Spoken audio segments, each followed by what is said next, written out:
तो महाराज कहने लगे प्रभु कि 10,000 कार्य लेकर के आप क्या करोगे? कि महाराज यदि आप मुझे 10,000 कार्य दे दोगे तो मैं उन कानों से नित्य निरंतर आपकी कथा, आपका सत्संग श्रवण करूंगा। जब इतना कहा तो आज भगवान ने उनकी इच्छानुसार वर दिया और उन्हीं महाराज पृथु के आगे चलकर पुत्र हुए अंतर्ध्यान के बेटा हुए हविर्धान, और हविर्धान के जो पुत्र हुए वो प्राचीन वरी। बड़ा सुंदर वर्णन है, यदि आप मन लगा करके सुने तो। प्राचीन वरी की जो कथा है वो हमारे आपके ऊपर है।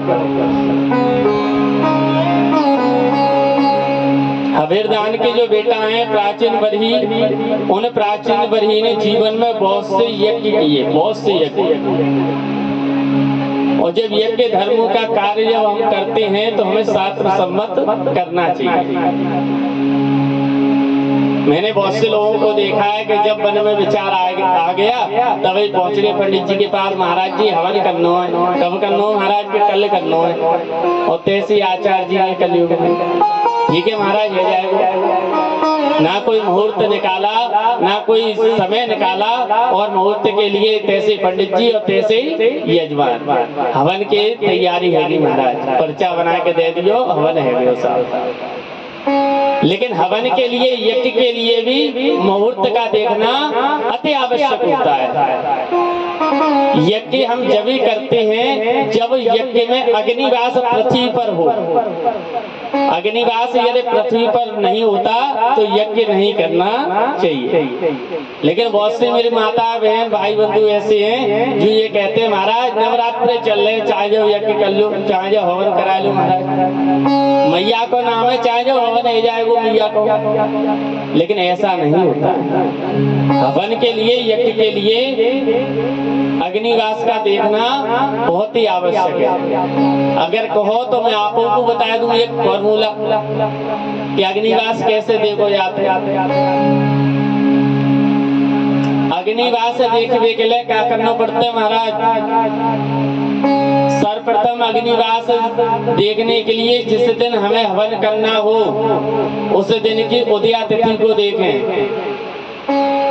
ठीक है, उदया तिथि यदि आप देखोगे और उदया तिथि में आप एक और अपनी तरफ से जोड़ दो, कितनी है महाराज? जैसे हवन के लिए हमने उदया तिथि देखी 5 और एक हमने अपनी तरफ से जोड़ दिया, कितने है? 6। अब उसमें बाद की संख्या और मिला दो। जैसे आज का दिन है शनिवार, तो 6 में इतवार, सोमवार, मंगल, बुध, बृहस्पति, शुक्र और शनिचर। कितनी है महाराज? नहीं मेरो गणित में हल्को है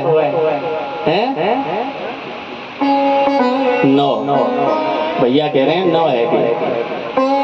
8 है कैसे भैया? 6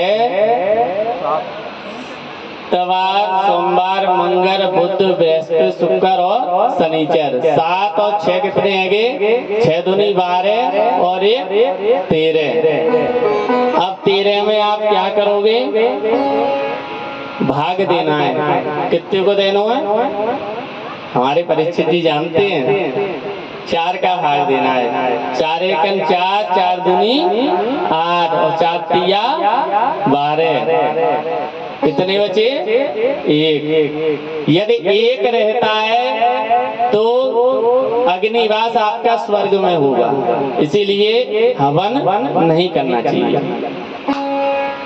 0 रह जाए या 3 रह जाए तो पृथ्वी पर अग्निवास होता है।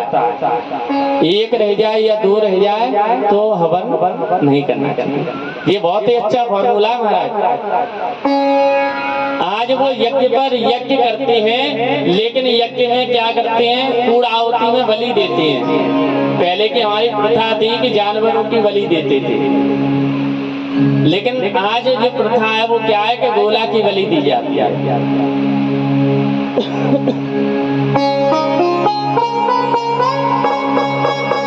एक दिन नारद जी महाराज आए और नारद जी ने आकर के समझाया कि तुम ये क्या करते हो राजन, तुम बलि पर बलि देते जा रहे हो, क्या पता है तुमने कितना अपने लिए पाप एकत्रित कर लिया। नहीं महाराज मुझे नहीं पता।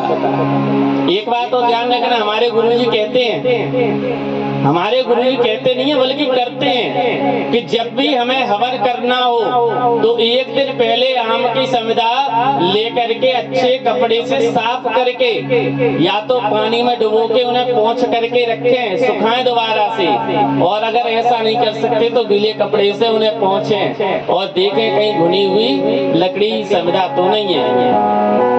क्योंकि जितना हम पुण्य नहीं करते उससे ज्यादा हम पाप कमा लेते हैं। गले में देख रहा था दाइना चूरा तुर लगे भैया लकड़िया ने चट्टी चट्टी चट्टी चट्टी, पता ना है महाराज कि किन के पैर लग रहे हैं, किन के हाथ लग रहे हैं, कहाँ मालूम कैसी है। और वो यज्ञ नारायण भगवान के लिए स्वाहा स्वाहा स्वाहा, ऐसा नहीं करना चाहिए।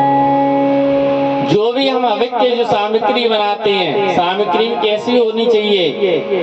काले तिल, सफेद तिल, भूरा, जौ, चावल, बेजर, इंद्रजौ, काले तिल, चंदन पाउडर, रक्त चंदन मतलब लाल चंदन पाउडर, अनेकों प्रकार से सामग्री बना करके घर की तैयार करनी चाहिए। मार्केट वाली सामग्री नहीं होनी चाहिए जहाँ में ना मालूम कबूतर के पंख निकले, आमे के कौआ के, ऐसी सामग्री नहीं होनी चाहिए। शास्त्र सम्मत हमें कार्य करना चाहिए जो हमारा शास्त्र है, लेकिन शास्त्रों को समझे कौन? क्योंकि यदि हम पढ़ते भी हैं तो शास्त्र की भाषा ऐसी है जो समझ में नहीं आती है। शास्त्र में लिखा कुछ और होता है और हम कर कुछ और बैठते हैं।